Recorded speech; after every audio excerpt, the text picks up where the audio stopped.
E aí, galera, tudo bem com vocês? Pronto para mais uma videoaula? Vamos terminar essa apostila de História do Brasil, na verdade ali tá na aula tá frente A, mas é a frente C, tá? Me perdoem pelo lapso, né? A frente C. E essa frente C, ela é um pouquinho extensa. Então, essa aula 6, né? Ela trata dois temas bastante relevantes na história do Brasil. Um deles é o primeiro reinado, né, que nós vimos nas aulas anteriores, de independência do Brasil, e logo na sequência ele trata o período regencial e as inúmeras revoltas que ocorrem no Brasil nesse período. Então eu dividi essa aula em duas partes. Nessa primeira aula nós vamos falar especificamente sobre o primeiro reinado, ou seja, o governo do Dom Pedro I, que vai de 1822 até 1831, né, um período aí de 9 anos em que o monarca português vai governar o Brasil, né, como o primeiro imperador, aí, o primeiro governante do Brasil independente. Né? Então, para começar, o Brasil já era diferente porque todos os países da América Latina que haviam se consolidado seu processo de independência, haviam se tornado repúblicas. O Brasil é a exceção. O Brasil, mesmo independente, vai continuar sendo governado por um português, né, membro aí da corte portuguesa, que até então era a metrópole do Brasil, e o Brasil vai se transformar numa monarquia. Né? O Brasil vai continuar num regime monárquico, tal qual era antes da independência, né, sobre a tutela aí da coroa portuguesa. Em contrapartida, todos os outros países da América do Sul, né, aqui da América Latina, vão se transformar em repúblicas após o seu processo de independência. Né? E ele vai manter essa unidade territorial, né, ao contrário do que aconteceu também na América do Sul, onde os países foram fragmentados, foram divididos aí nos seus processos de independência. Então, o processo de independência do Brasil foi muito tranquilo no ponto de vista de que não houve conflito armado, né, não houve uma revolta sangrenta, mas foi aí muito mais um acordo entre as elites e o próprio Dom Pedro I, né, que selou esse processo de independência e tirou o Brasil da tutela de Portugal. Né? Então houve muito mais um movimento com participação das elites e uma ausência praticamente que total da população. Né? Então não foi a independência não foi um anseio popular, né? Mas foi um acordo entre as elites, né, e o Dom Pedro I, que tinha um interesse também em continuar o seu governo aqui. Afinal de contas, o seu pai já havia ido embora, né, pouco antes, quando foi ali chamado para voltar para governar Portugal, o famoso gordinho Dom João VI. Né? A estrutura econômica ela vai se manter a mesma do período colonial, né? Então a base do sistema plantation, né? Escravismo, latifúndio, né? A monocultura, principalmente aí, produtos agrícolas que eram exportados, né? Com gêneros de primeira necessidade. Além disso, pessoal, houveram algumas revoltas internas assim que o Dom Pedro assumiu, né? Principalmente no norte e nordeste, né? Devido aí aos acordos comerciais que tinham durante ainda do período colonial. Né? Então vai ter uma reação e aí o Dom Pedro I vai montar um exército de mercenários. Né? Afinal de contas, o Brasil ainda não havia exército próprio, não existia uma força nacional ainda para defender os interesses do Brasil. Né? E aí, em 1823, isso já estava mais ou menos tranquilizado, né? E o Dom Pedro consegue controlar a situação.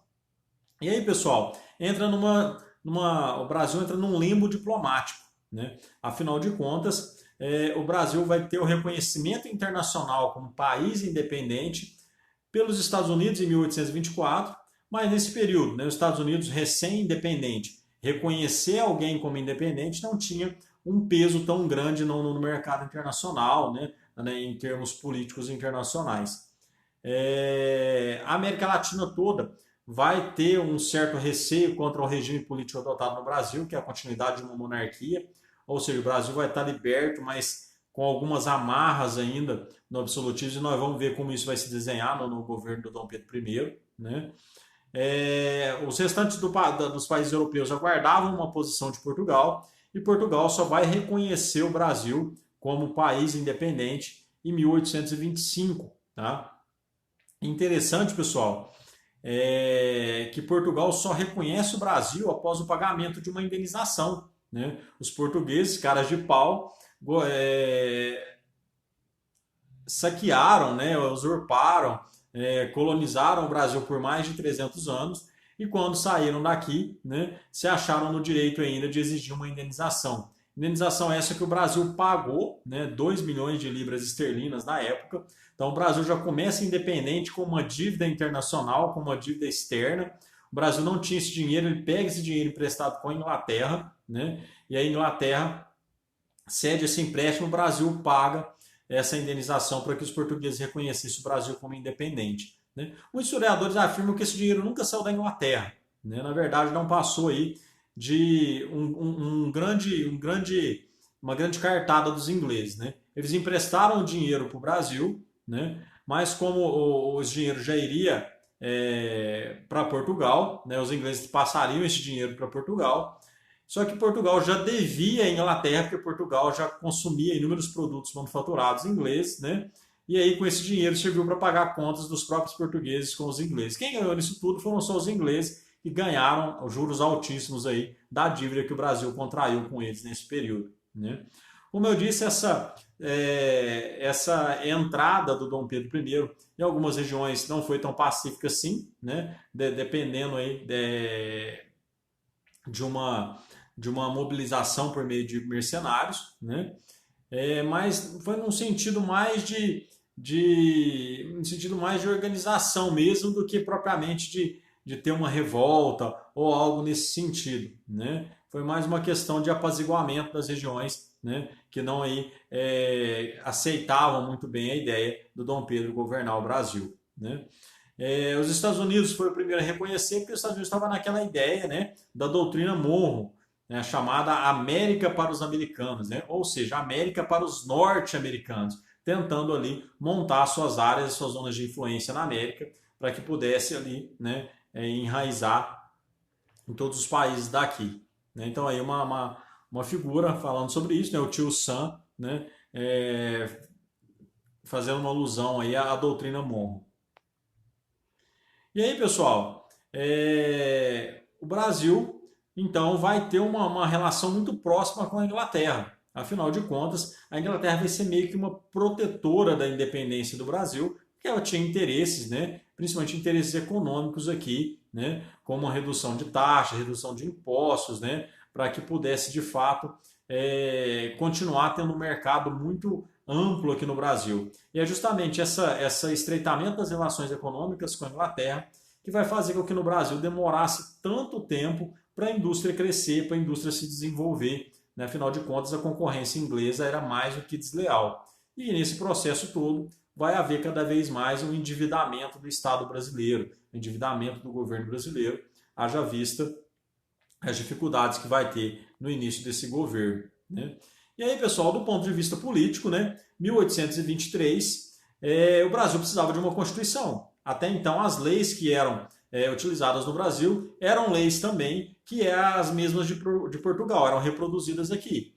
Então, dessa forma, foi montada uma comissão, uma Assembleia Constituinte, né, por deputados aristocratas que tinham poder ligado à posse da terra ali, né, ligado à questão da rural no Brasil, né, é a chamada Constituição da Mandioca, né, que ela defendia ali os interesses censitários, ou seja, o voto seria de acordo com tanto o voto como a candidatura do indivíduo era mediante uma renda anual, né.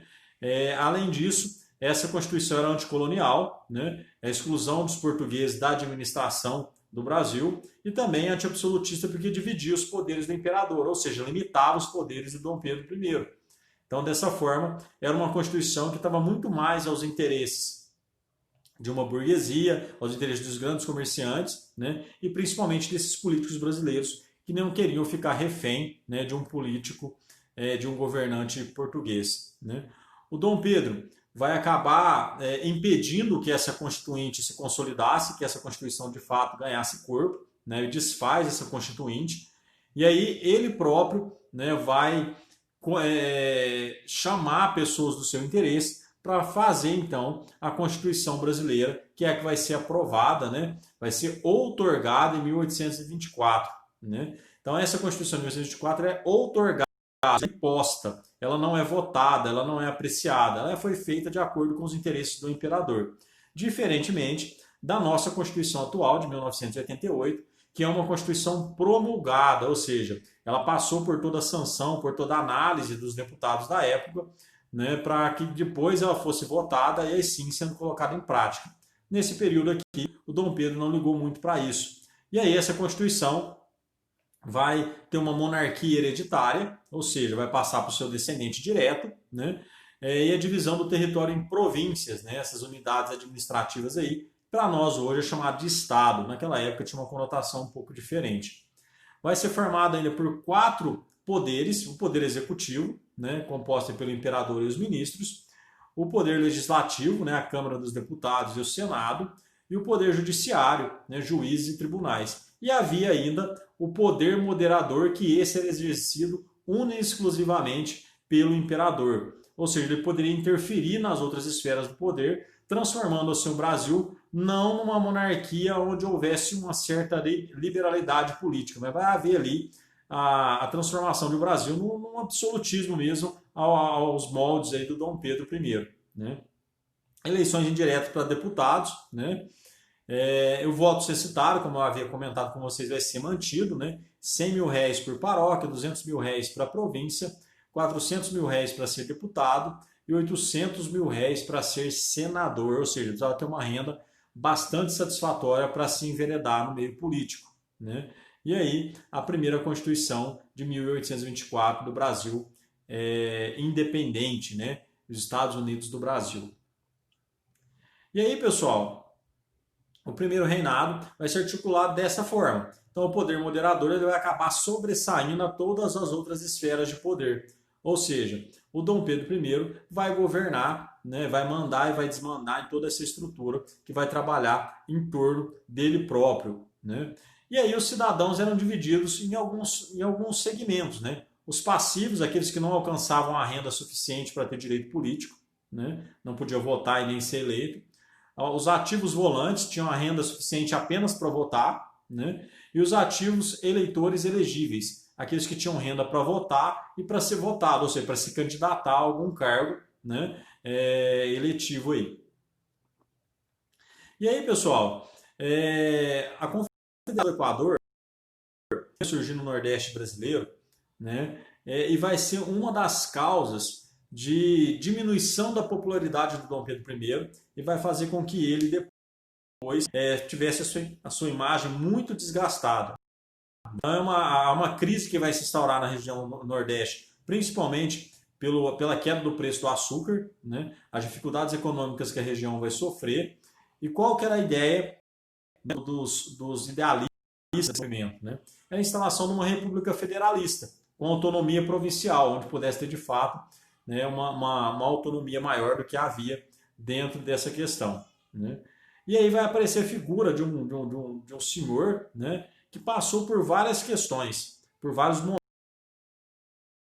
Tá? Ele vai participar da Conjuração Baiana, da Revolução Pernambucana, da independência do Brasil em 1822 e da Confederação do Equador. Liberal radical, né, defensor aí da abolição da escravatura, e vai ser um ferrenho crítico do governo do Dom Pedro I. Né? Inclusive, ele vai participar, né, ele vai idealizar a Confederação do Equador, e ele só não vai participar mais ativamente porque ele estava preso nesse período. Tá? E aí, uma das figuras de destaque da Confederação do Equador é o Frei Joaquim do Amor Divino, conhecido como Frei Caneca. Tá? E aí ele vai se posicionar contra o Dom Pedro, né, nessa questão. Ele vai condenar essa outorga da Constituição, essa imposição. Né? Além de ser padre, ele era jornalista, era um defensor do federalismo, ou seja, uma maior autonomia das regiões referente ao governo central, coisa que não existia nesse período. Contrário ao mandato vitalício dos senadores, ou seja, quem era eleito senador na época era eleito para a vida toda, até que tivesse fim à vida. Né? E vai ser um ferrenho opositor ao poder moderador. E aí qual que vai ser o estopim disso? Né? Vai ser nomeado para a região, né, de Pernambuco um presidente de província que politicamente não agradou a região. Tá? Então vai ter uma reação ali liderada pelo Manuel Dias Paes, né? Manuel Paes de Andrade, né? Que vai haver inclusive vão formar uma república, né? Envolvendo ali esses estados do Nordeste, Pernambuco, Sergipe, Alagoas, Piauí, dentre outros, né? E aí, dentro do próprio movimento, vai haver algumas contradições, como, por exemplo, a questão da escravidão. Alguns eram a favor da manutenção, outros eram contra, né? E essa própria divisão aí vai fazer com que o movimento, né, não fosse assim tão tivesse tanto sucesso assim, né? Principalmente as elites escravistas vão acabar abandonando o movimento devido ao que ele vai seguir logo em diante, né? E aí a reação do governo vai ser justamente conter essa revolta, né? As tropas do governo vão ser mandadas para lá, né? O movimento vai ser derrotado. Ao todo, 16 pessoas vão ser mortas, dentre elas o Frei Joaquim do Amor Divino, o famoso Frei Caneca, que era extremamente popular na região. Tá? Tanto era tão popular que não achou ninguém que o quisesse consumar sua pena, que ele deveria ser enforcado. Né?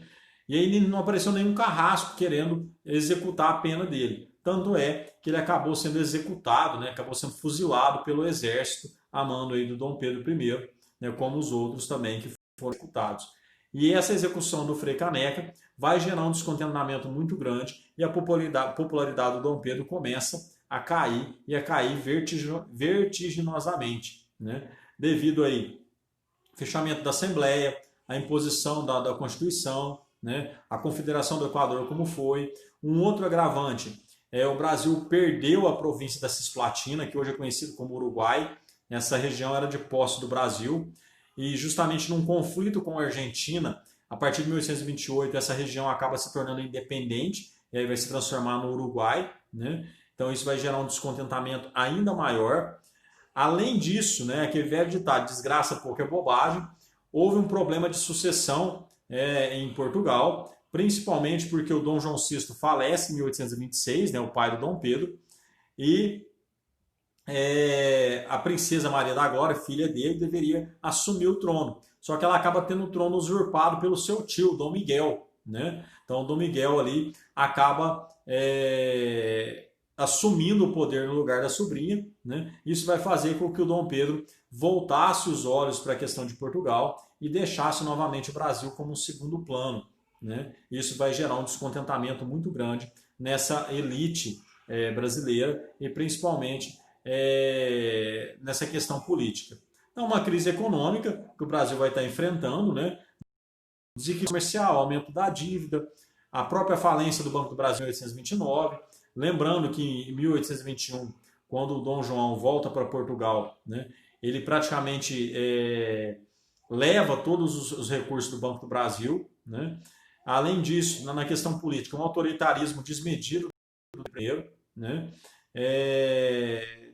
Vai desagradar boa parte dessa elite, e justamente esse medo do Brasil ser colocado numa condição novamente de ser explorado vai fazer com que a tensão entre portugueses aqui residentes e brasileiros aumentasse cada vez mais. E isso, pessoal, vai fazer com que o Dom Pedro se aproximasse do Partido Português. Né? E para piorar, né, em 1830, um jornalista chamado Líbero Badaró, o ferrenho crítico do Dom Pedro I, é assassinado. E aí todas as críticas, todas as suspeitas recaem sobre o Dom Pedro I como possível mandante. E aí vários protestos vão acontecer, inclusive em Minas Gerais. Né? Em contrapartida, o Dom Pedro vai à região das Minas Gerais, lá é meio que hostilizado. Né? Na volta para o Rio de Janeiro, ele acaba sendo homenageado pelo Partido Português. E aí os brasileiros, descontentes com toda essa situação, vão promover uma quebradeira juntamente com esses portugueses, episódio que vai ficar conhecido aí como a Noite das Garrafadas, que vai acirrar essa tensão entre portugueses e brasileiros. Né? E aí, pessoal, diante desse cenário de perda de apoio político, de autoritarismo exacerbado, de crise econômica, né, de perda de popularidade, o Dom Pedro ele vai acabar procurando outros meios, né, nomeando alguns outros ministros brasileiros, né, para minimizar as tensões, mas a satisfação já estava muito grande, tanto é que em 7 de abril de 1831, o Dom Pedro I renuncia ao poder no Brasil em favor do seu filho, Pedro de Alcântara, né, que anos mais tarde se tornaria o Dom Pedro II. Né? Só que tinha um problema, quando ele renuncia ao poder em favor do seu filho, né, ele vai renunciar em favor de uma criança que tinha apenas 5 anos de idade. Né? E aí é um agravante que nós vamos ver no período regencial agora, que é justamente o período em que vai ser montado um governo para administrar o Brasil, enquanto o pequeno Pedro de Alcântara alcançasse a maioridade para, enfim, assumir a sua herança como regente primeiro do Brasil e para se tornar aí o governante que foi o Dom Pedro II. A gente se vê na próxima aula e logo em seguida no fórum. Espero vocês. Abraço!